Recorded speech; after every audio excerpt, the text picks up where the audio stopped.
The language of Quran course کا ہمارا یہ آج 5واں لیکچر ہے، اور اس میں سٹارٹ میں آپ کو کچھ ایک دو پروننسیشن کے حوالے سے، عربی بولنے کے حوالے سے آپ کو کچھ ایک دو ٹپس دیتا ہوں، اور اس کے بعد ہم اپنے اگلے ٹاپک کی طرف آئیں گے۔ بیسیکلی یہ بھی ہمارے سلیبس کا حصہ ہی ہے، ہماری آؤٹ لائنز میں شامل ہے۔ تو پہلا ٹاپک ہے آج کا حمزہ کی اقسام۔ بولنے کے لحاظ سے حمزہ کی دو اقسام ہوتی ہیں، وہ کون کون سی ہوتی ہیں آئیے سمجھتے ہیں۔ یہ ایک لفظ ہے القمر، ٹھیک ہے، اور یہ ایک اور لفظ ہے احمد۔ یہ لفظ احمد ہوتا ہے، احمد نہیں ہوتا، ٹھیک ہے، احمد۔ اس کے شروع میں اگر ہم آپ دیکھیں، یہاں پہ آپ دیکھیں کہ الف دونوں جگہ پہ حمزہ پڑھا جا رہا ہے، حمزہ کی آواز آ رہی ہے القمر، احمد، دونوں جگہ پہ حمزہ کی آواز آ رہی ہے۔ لیکن اگر ہم اس کے شروع میں کسی لفظ کا اضافہ کر دیں، اگر اس سے پہلے کوئی لفظ آ رہا ہو، مثال کے طور پہ ہم واو ایڈ کر دیتے ہیں، ٹھیک ہے، القمر کے شروع میں بھی واو ایڈ کر دیتے ہیں، تو یہ بنے گا والقمر، ٹھیک ہے۔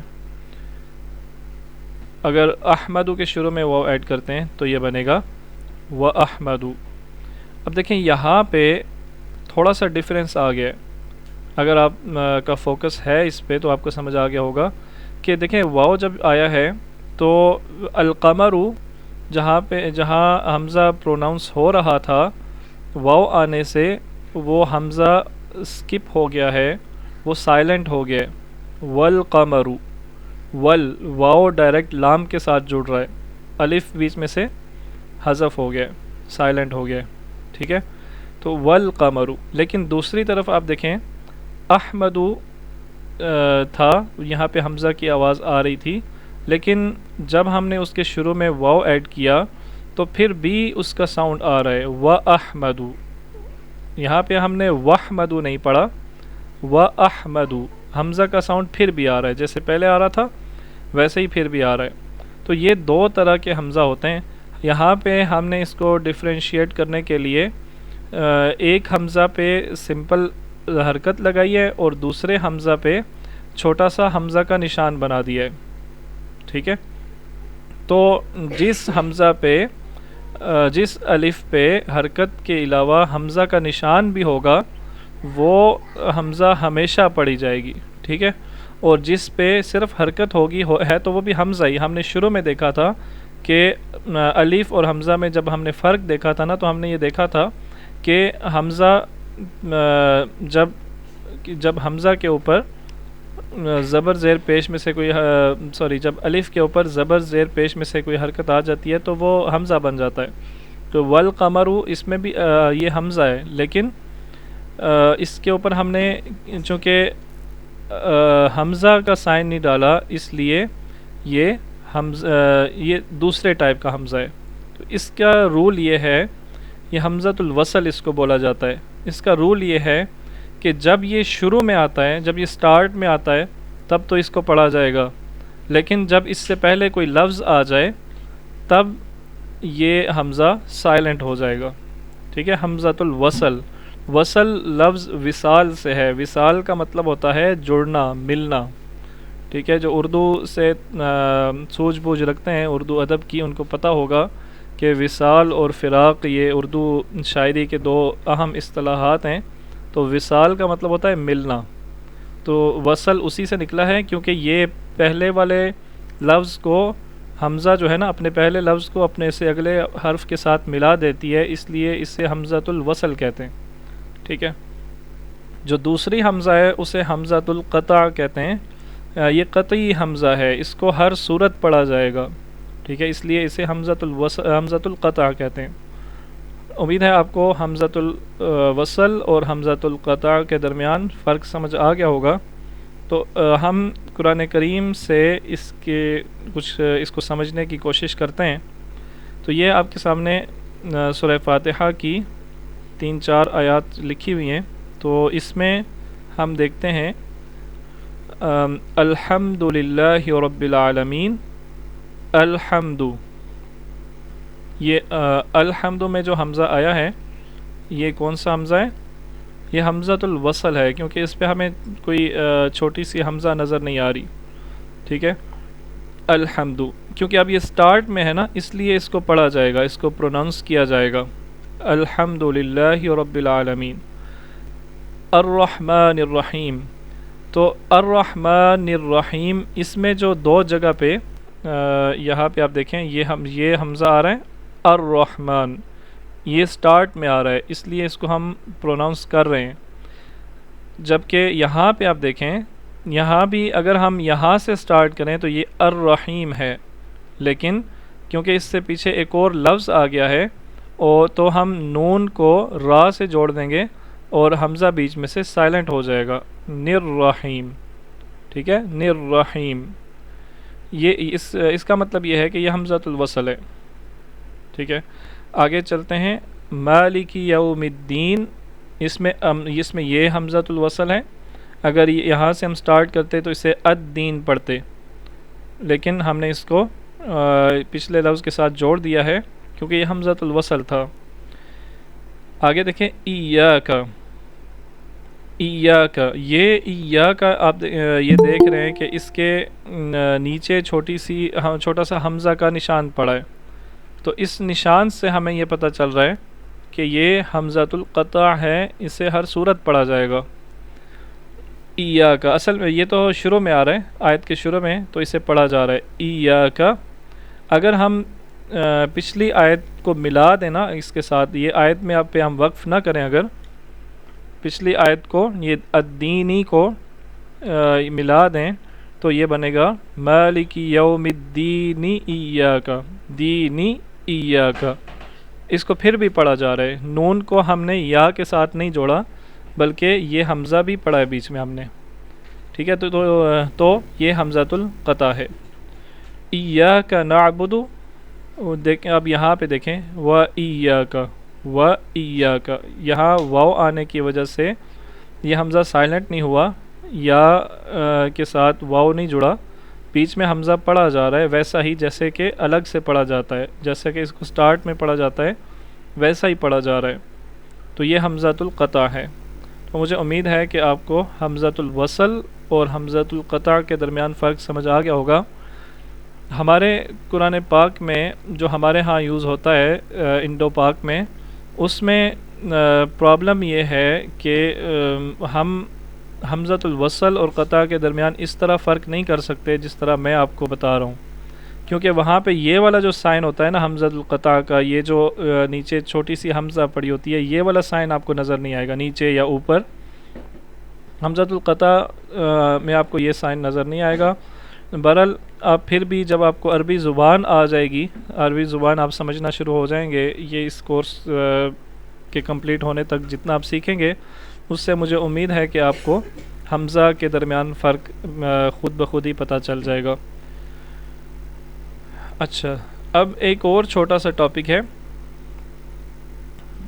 یہ دیکھیں آپ کے سامنے دو حروف لکھے آئے ہیں، قاف اور شین، دو حروف ہیں قاف اور شین، ان کے شروع میں ہم الف لام لگاتے ہیں، تو یہ اس کو کیسے پڑھا جائے گا؟ القا،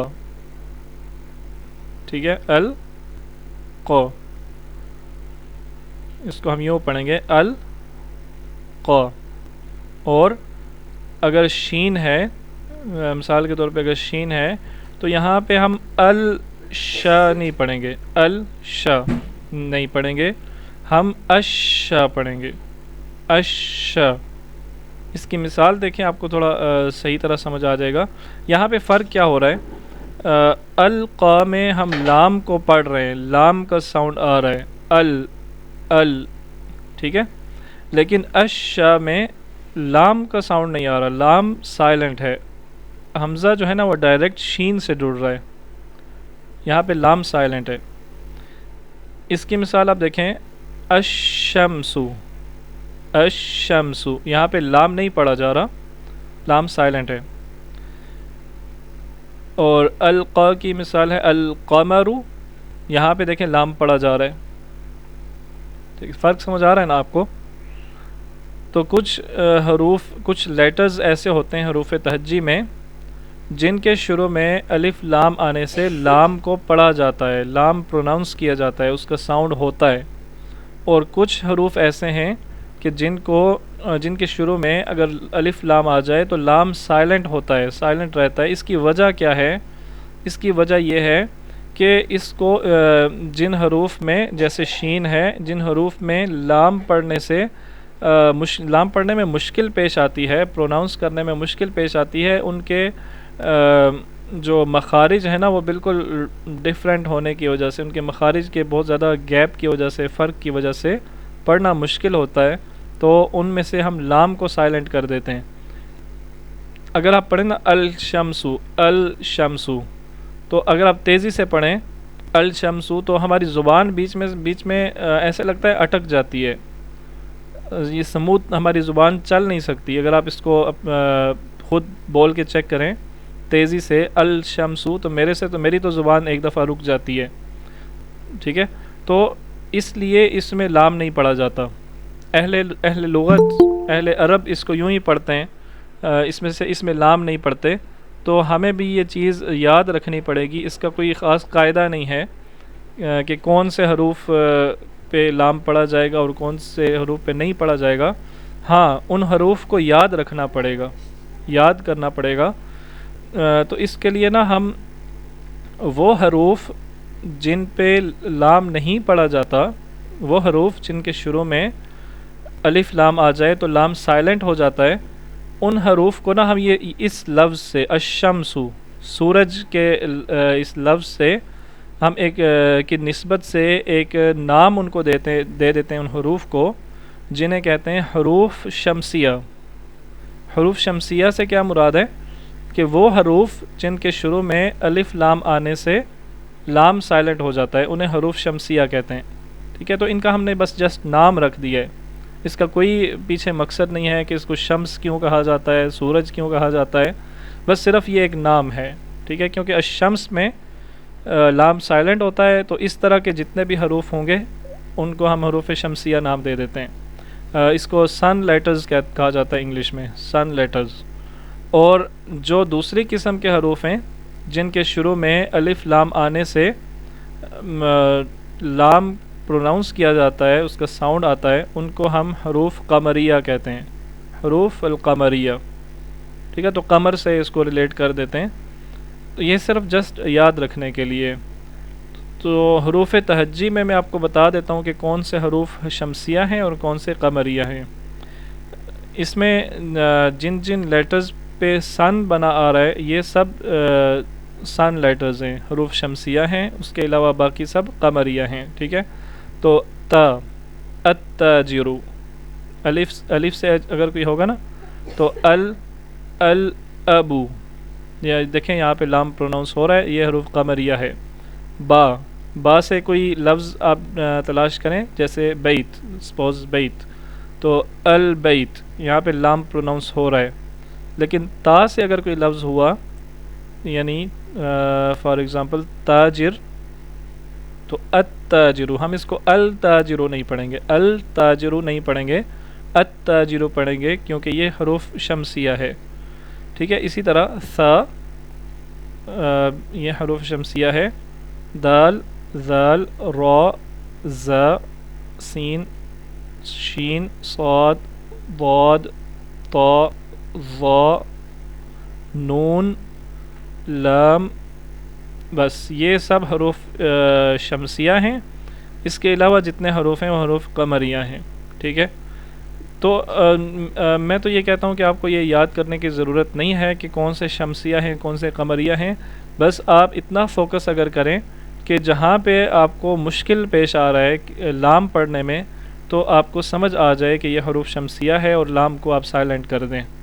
ٹھیک ہے، اگر آپ یہ سمجھنے کی کوشش کریں گے، تھوڑا سا اس پہ فوکس کریں گے، تو یہ تو ٹاپک آپ کے لیے بالکل مشکل نہیں ہے. ٹھیک ہے، لیکن پھر بھی اگر آپ کو یاد کرنے کا شوق ہے کہ کون سے حروف شمسیہ ہیں اور کون سے قمریہ ہیں، تو ایک میں آپ کو اس کا ہنٹ دے دیتا ہوں. یہ ایک جملہ ہے، ابغی حجک وخف عمیقہ. دوبارہ سن لیں، ابغی حجک وخف عمیقہ. اگر آپ یہ یاد کر لیں تو یہ سارے حروف جو ہیں حروف قمریہ ہیں. حمزہ، با، غین، ح، جیم، کاف، واو، خا، فا، عین، قاف، یا، میم اور ہا، یہ سب حروف قمریہ ہیں. آپ ان کو یاد کر لیں، یہ جملہ یاد کر لیں تو حروف قمریہ آپ کو یاد ہو جائیں گے. تو ان کے علاوہ جتنے بھی ہیں وہ حروف شمسیہ ہوں گے. ٹھیک ہے، تو اگر کوئی یاد کرنا چاہے تو اس سے کر سکتا ہے، لیکن میری طرف سے کوئی ضروری نہیں ہے. آگے چلتے ہیں. اگر آپ کو یاد ہو تو یہاں سے ہم نے اپنا کل کا لیکچر شروع کیا تھا.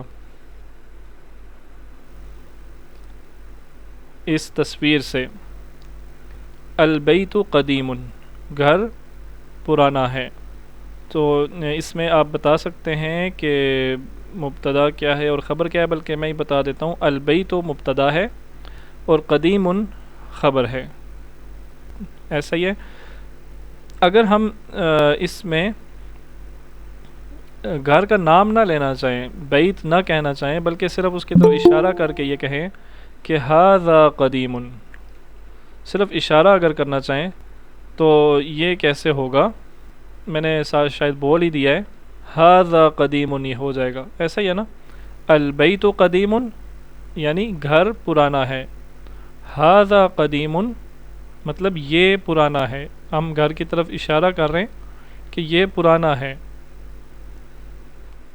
تو اس میں آپ دیکھیں البیت اور ھذا یہ دونوں ایک دوسرے کی ریپلیسمنٹ میں آ رہے ہیں. ہم البیت بھی کہہ سکتے ہیں یا اس کو ریپلیس کر سکتے ہیں ھذا سے بھی. ایسا ہی ہے نا، یہ دونوں بالکل سیم لگ رہے ہیں.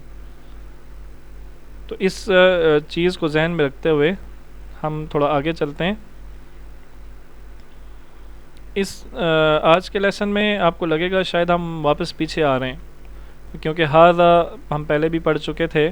لیکن اب ہم یہ ھذا بیت، ھذا کرسی، ھذا قلم، یہ ہم نے پہلے یا دوسرے لیکچر میں یہ پڑھا تھا. ہم نے دوسرے لیکچر میں تو ہم واپس اسی بات پہ آ گئے ہیں، لیکن اس کو مزید ڈیٹیل سے دیکھیں گے. ہم نے اسماء الاشارہ دو دیکھے تھے نا، ایک ھذا اور دوسرا ذالک. ھذا قریب کے لیے ہوتا ہے اور ذالک نسبتاً دور چیز کے لیے ہوتا ہے. لیکن کیا آپ نے ایک چیز پہ غور کیا ہے کہ یہ ان کو کیا کہا جاتا ہے؟ اسماء الاشارہ. اسماء یہ اسماء اسم کی جمع ہے. اس کا مطلب یہ ہے کہ یہ ھذا اور ذالک یہ بھی اسم ہیں. کیا آپ نے اس بات پہ غور کیا تھا پہلے؟ اگر نہیں کیا تو ابھی آپ کو سمجھ آ جانی چاہیے کہ کیونکہ ان کے نام سے ہی ظاہر ہے کہ یہ اسم ہے. ھذا بھی اسم ہے اور ذالک بھی اسم ہے. تو اس کے لیے ذرا آپ پیچھے والی سلائیڈ پہ جائیں. ھذا اور ذالک یہ اسم کیسے ہیں؟ کیونکہ ھذا یہ اسم الاشارہ ہے، یہ کسی چیز کی طرف اشارہ کرنے کے لیے استعمال ہوتا ہے. تو اس کا مطلب ہے کہ ہم اس چیز کا نام لینے کے بجائے اس کے نام کی جگہ ھذا بول رہے ہیں. البیت کی جگہ ہم ھذا بول رہے ہیں. تو اس کا مطلب ہے کہ یہ البیت جو اسم تھا اس کو ریپلیس کر رہا ہے، اس لیے ھذا بھی اسم ہوگا. ٹھیک ہے، تو ھذا اور ذالک یہ دونوں اسماء ہیں، یہ دونوں اسم ہیں. ٹھیک ہے، اس مفروضے کو ذہن میں رکھتے ہوئے ہم آگے چلتے ہیں.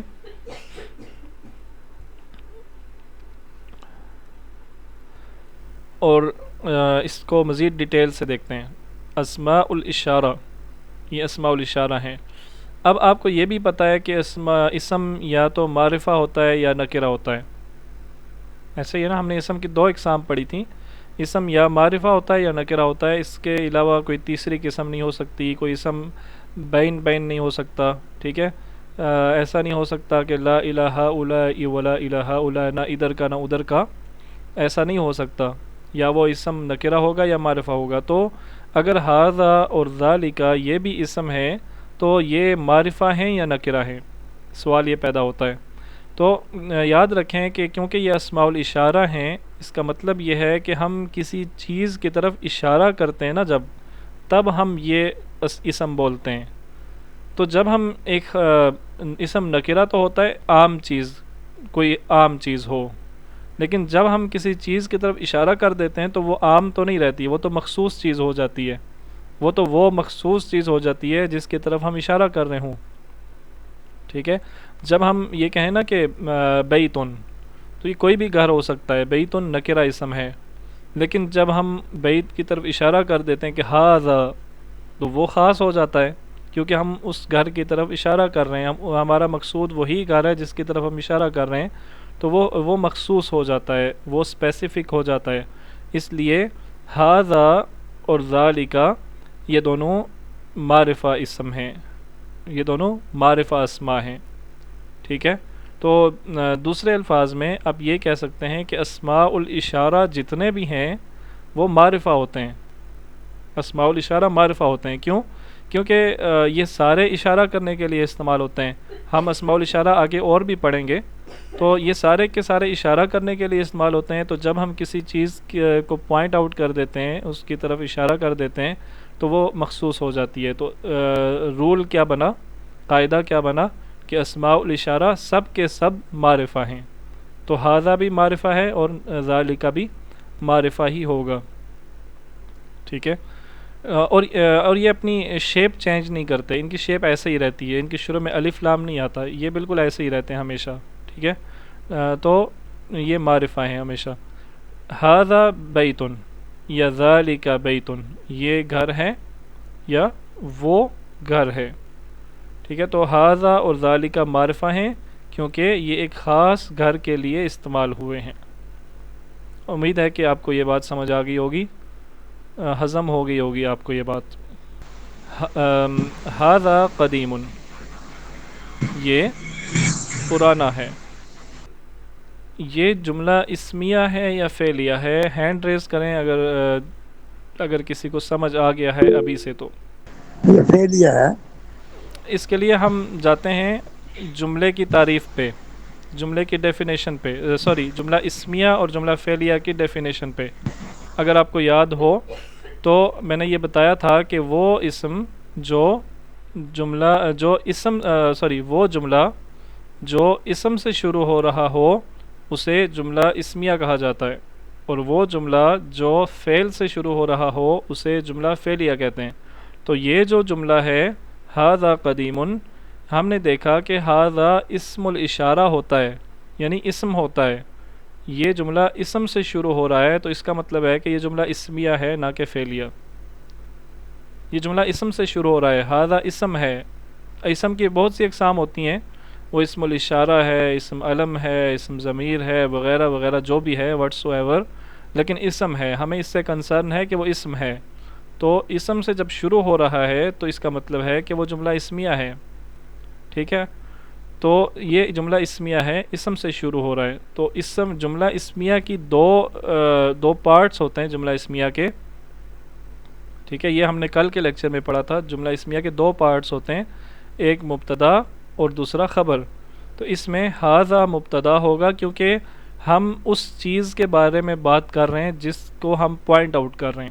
ھذا یہ جو چیز ہے نا، یہ کے پیچھے جو چیز پوشیدہ ہے، ہمارے اشارے کے پیچھے جو چیز پوشیدہ ہے ہم اس کے بارے میں بات کر رہے ہیں، تو اس لیے ھذا یہ مبتدا ہوگا، ٹھیک ہے۔ اور قدیم، اب اس چیز کی طرف جس کی طرف ہم اشارہ کر رہے ہیں اس کے بارے میں ہم جو بات کر رہے ہیں وہ خبر ہوگا، اس کے بارے میں ہم جو انفارمیشن دے رہے ہیں وہ خبر ہوگا۔ تو مثال کے طور پہ ہمارے سامنے ایک گھر ہے، ہم اس کی طرف اشارہ کر رہے ہیں ھذا، تو ھذا مبتدا ہوگا، ٹھیک ہے۔ تو ھذا کے بارے میں ہم جو انفارمیشن دے رہے ہیں وہ قدیم ہے، تو قدیم خبر ہوگا۔ تو اس کو ذرا پھر ریپیٹ کرتے ہیں جملہ اسمیہ کو۔ جملہ اسمیہ کے دو پارٹس ہوتے ہیں، مبتدا اور خبر، ٹھیک ہے۔ تو ہم نے یہ رولز دیکھے تھے نا مبتدا اور خبر کے، کہ جملہ مبتدا معرفہ ہوتا ہے اور خبر نکرہ ہوتی ہے، ٹھیک ہے۔ مبتدا معرفہ، خبر نکرہ، یہ کل ہم نے پڑھا تھا، اگر آپ کو کنفیوژن ہو تو کل والا لیکچر دوبارہ سن سکتے ہیں آپ۔ اور دوسرا رول ہم نے یہ پڑھا تھا کہ یہ دونوں مرفوع ہوتے ہیں، ٹھیک ہے، دونوں مرفوع ہوتے ہیں۔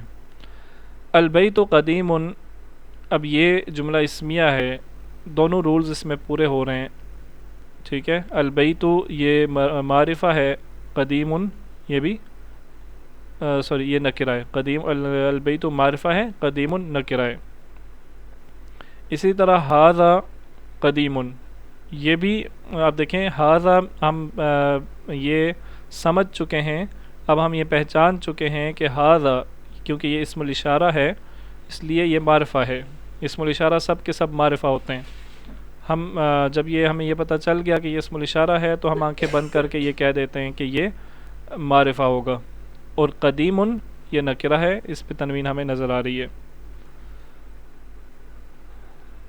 ایک دو مثالیں اور اس کی آپ دیکھ لیں، یہ دو آپ کے سامنے جملے لکھے ہیں، ھذا رسول، یہ رسول ہیں، الرسول صادق، رسول سچے ہیں، ٹھیک ہے۔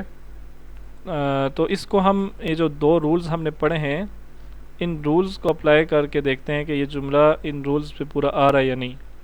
الرسول اس میں مبتدا ہے اور صادق خبر ہے، تو الرسول پہلا لفظ یعنی مبتدا معرفہ ہونا چاہیے، اور جو دوسرا لفظ ہے خبر وہ نکرہ ہونا چاہیے۔ الرسول مبتدا ہے، صادق خبر ہے، تو یہ پہلا لفظ یعنی مبتدا معرفہ ہے اور خبر نکرہ ہے، رول پورا ہو رہا ہے۔ دوسرا جملہ دیکھیں، ھذا معرفہ ہے، اب ہم جانتے ہیں، ہم سب لوگ جانتے ہیں کہ ھذا معرفہ ہے، سب لوگ جانتے ہیں نا کہ ھذا جی معرفہ جی۔ ہے، اور رسول نکرہ ہے، ٹھیک ہے۔ تو رولز پورے ہو رہے ہیں، اس کا مطلب ہے کہ یہ دونوں جملہ اسمیہ میں سے ہیں۔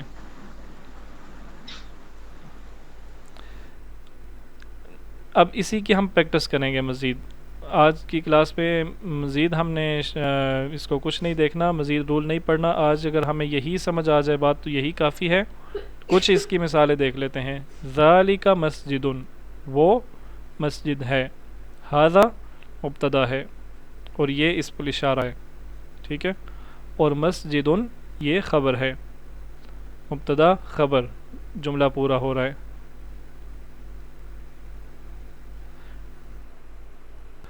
جی سب سے پہلے جاوید اقبال صاحب آپ کا نام آ رہا ہے، تو آپ یہ پڑھیں جو جملہ آپ کے سامنے نظر آ رہا ہے، اور اس کی ٹرانسلیشن بھی کرنی ہے، اور ساتھ آپ نے یہ بھی بتانا ہے کہ مبتدا کیا ہے اور خبر کیا ہے۔ یہ ھذا شکرن، ھذا مبتدا ہے اور شکرن جو ہے وہ خبر ہے۔ اور ترجمہ کیا ہوگا؟ یہ شکر ہے۔ ٹھیک ہے،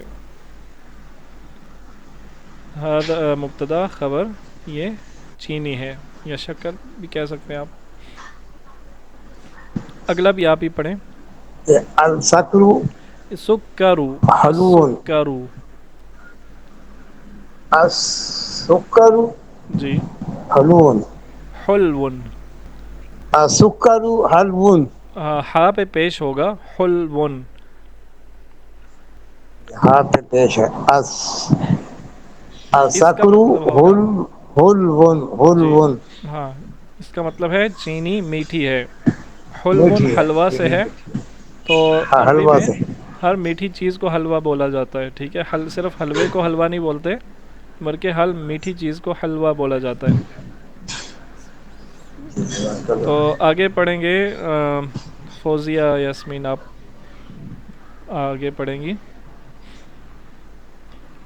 مبتدا خبر تو پہلے ہی آ گیا ہے، آپ بس پڑھیں اور ساتھ ٹرانسلیشن کرتی جائیں۔ جی، ھذا تفاح، یہ سیب ہے، اور اس میں ساتھ لکھا ہوا ہے کہ ھذا مبتدا ہے اور تفاح سب کچھ لکھا ہوا ہے، جو چلیں ہے اب وہ میں ہی پڑھ دیتا ہوں، لکھا ہوا ہے، مجھے اس کو ہائڈ کرنے کی یاد نہیں رہی تو میں ہی پڑھ دیتا ہوں۔ التفاح لذیذ، التفاح مبتدا ہے اور لذیذ خبر ہے، سیب مزیدار ہے یا لذیذ ہے، تو التفاح اب دیکھیں یہ مبتدا ہے اور لذیذ خبر ہے۔ التفاح معرفہ بھی ہے اور لذیذ نکرہ بھی ہے. یہ سب چیزیں آپ نوٹ کیا کریں، ہر جملے میں اس کو نوٹ کرنا ہے آپ نے. جی فوزیہ آپ اس کو یہ والا جملہ پڑھ دیں. جی سر. ہاذا ولدن، یہ لڑکا ہے.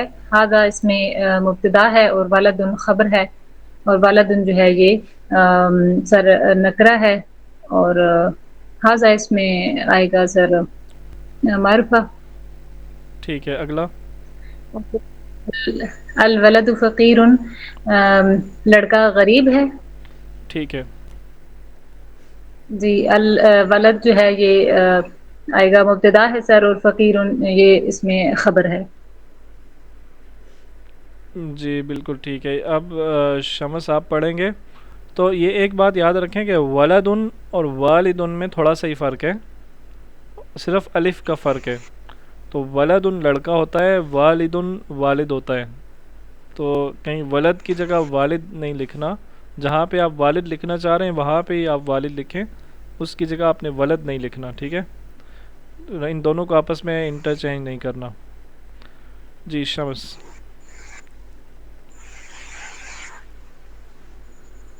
ہاذا شارح،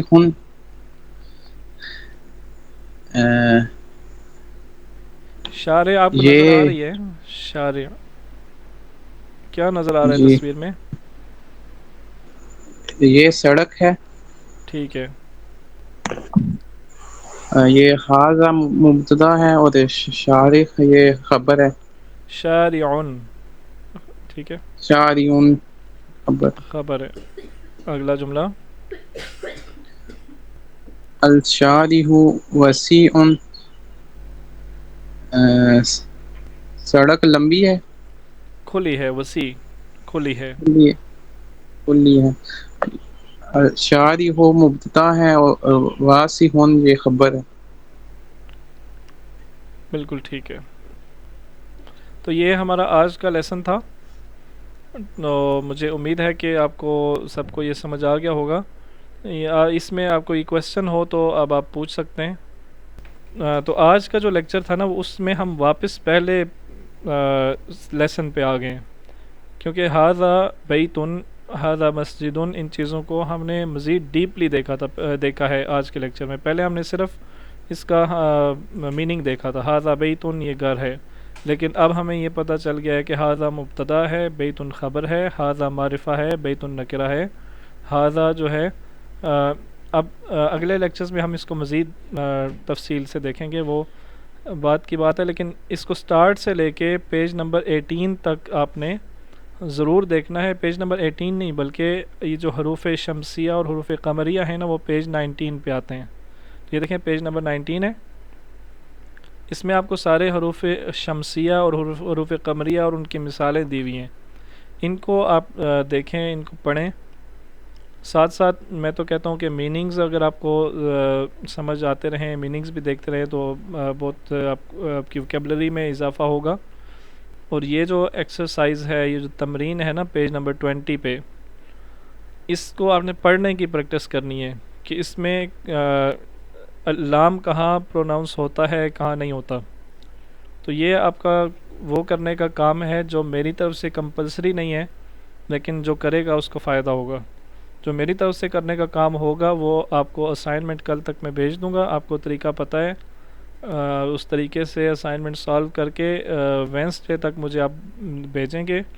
تو وینسڈے میں اس لیے بولتا ہوں کہ وینسڈے تک جو بدھ والے دن تک جو لوگ بھیج دیں گے ان کی اسائنمنٹ میں تسلی سے چیک کر کے، اچھی طرح چیک کر کے ان کو واپس کروں گا، ان کو فائدہ ہوگا. اس کے بعد بھی آپ بھیج سکتے ہیں، لیکن یہ کوئی گارنٹی نہیں ہے کہ میں اس کو صحیح طرح چیک کر پاؤں گا یا نہیں. چلیں ٹھیک ہے جی، انشاءاللہ ہم نیکسٹ ویک میں ملتے ہیں. تب تک کے لیے اجازت دیجیے. السلام علیکم ورحمۃ اللہ وبرکاتہ.